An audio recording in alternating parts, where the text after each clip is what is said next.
Take a deep breath in. Let it out. Guys, you did it. You graduated. Congratulations.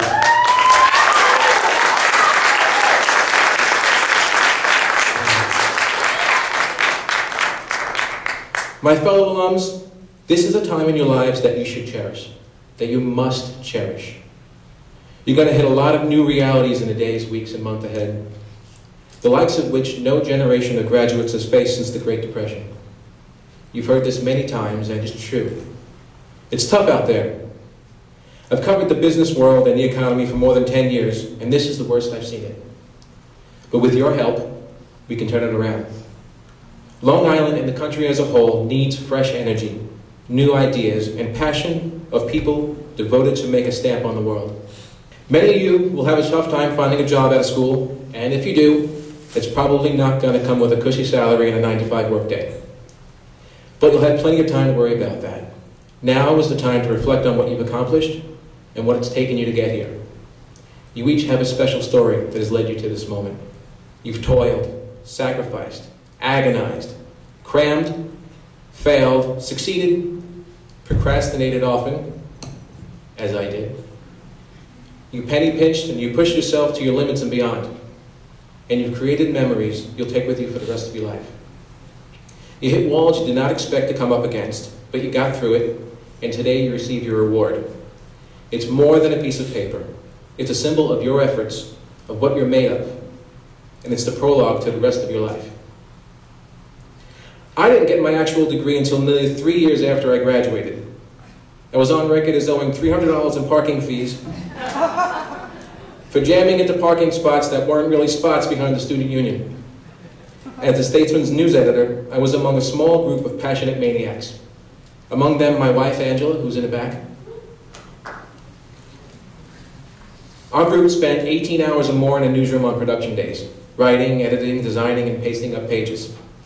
After the paper was finally put to bed, I was willing to pay anything to avoid trekking all the way back to the P-lot. And I did pay. And I paid often. My degree was finally handed to me as a birthday gift from a coworker at Long Island Business News, where I was a reporter at the time.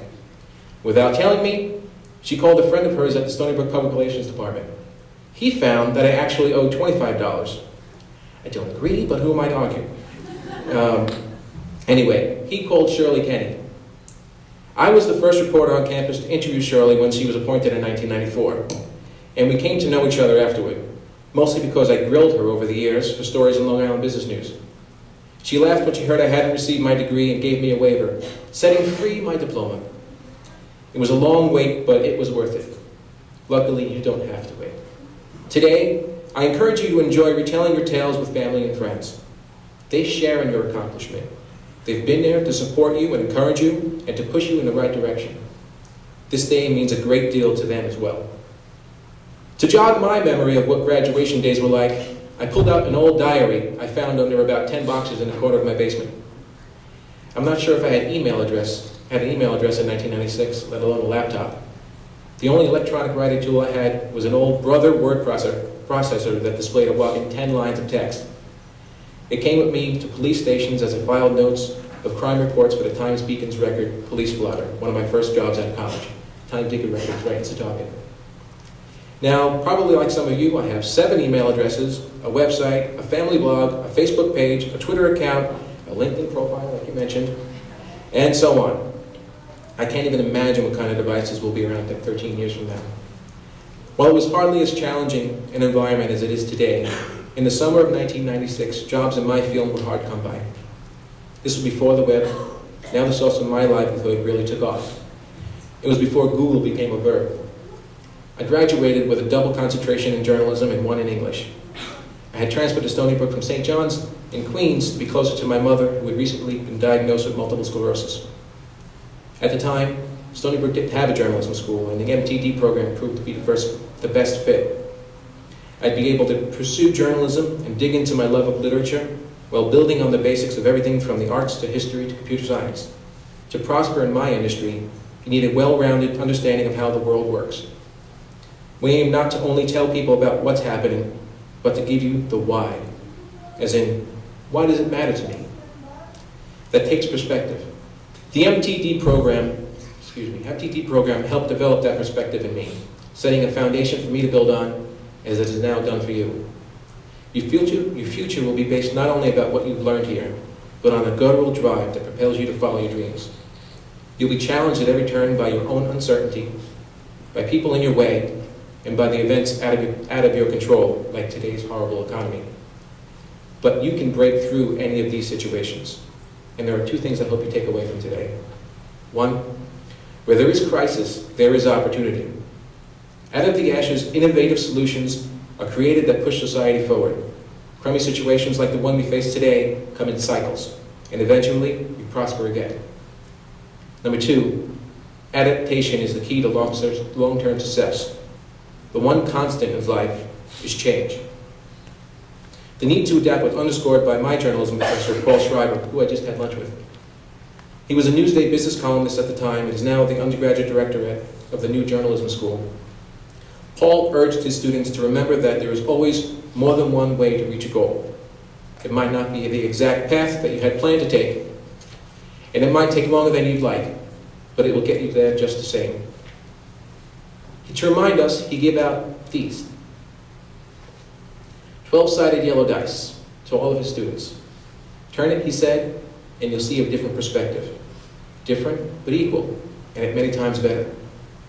Ostensibly, he was talking about how to find different angles to a story when you're thinking you've hit writer's block, but we knew there was more to it. Sometimes you turn a die, and sometimes it turns you. Either way, you must learn to adapt to progress. I was trained as a print reporter, and at first I was reluctant to get in on the web bandwagon. But I took that die out, and I remembered again about breaking out of my comfort zone. That's when I made the move to CBS MarketWatch, an online-only business publication that was based at CBS's world headquarters in the city. I started writing at least 4 stories a day, rather than 4 stories a week, and got involved in daily radio updates and webcasts with top CEOs around the country. Occasionally, I even made it on air, serving as an expert source for CBS affiliates across the country. Unfortunately, this was near the end of the dot-com boom, and as a tech reporter covering companies like Yahoo and a load of other startups that attracted investors based on notes on a napkin, I began to chronicle huge job losses, like today. I avoided the axe at MarketWatch by 2 weeks when I returned to Long Island Business News as its managing editor, where I helped drive the paper's online efforts and eventually became its editor. During my stint at LABN, I put in 3 years as president of the Press Club of Long Island and 2 years on the national board of the Society of Professional Journalists. It's the largest journalism group in the country, and it's the Press Club's parent organization. On the board, I represented journalists in the entire Northeast and was charged with investigating the ouster of a college journalism instructor in New Jersey. Roping Paul Schreiber, my old professor, to serve as the Investigations Committee chairman, we concluded that the teacher was improperly stripped of an advisory position because the paper ran critical stories about the administration. We issued a report that helped get her reinstated. Here's the lesson. Speak up when you see wrongdoing, and get involved, especially when it comes to tamping down government and political stupidity. Too few people do it. You can make a difference. One of the greatest satisfactions in life is to be part of something bigger than yourself, and to make a difference in people's lives. At Newspove Interactive, I once more moved out of my comfort zone, taking another turn of the die. Now, my industry, like many others, is in shambles, and newspapers across the country are shuttering at a staggering pace. But again, where there is crisis, there is opportunity, and I know that people smarter than me will come up with innovative solutions that will foster a new era of great journalism. These innovators could be graduating from Stony Brook's journalism school, or they could be among you. Now is your time. Go take the world by storm. Congratulations to the press of 2009.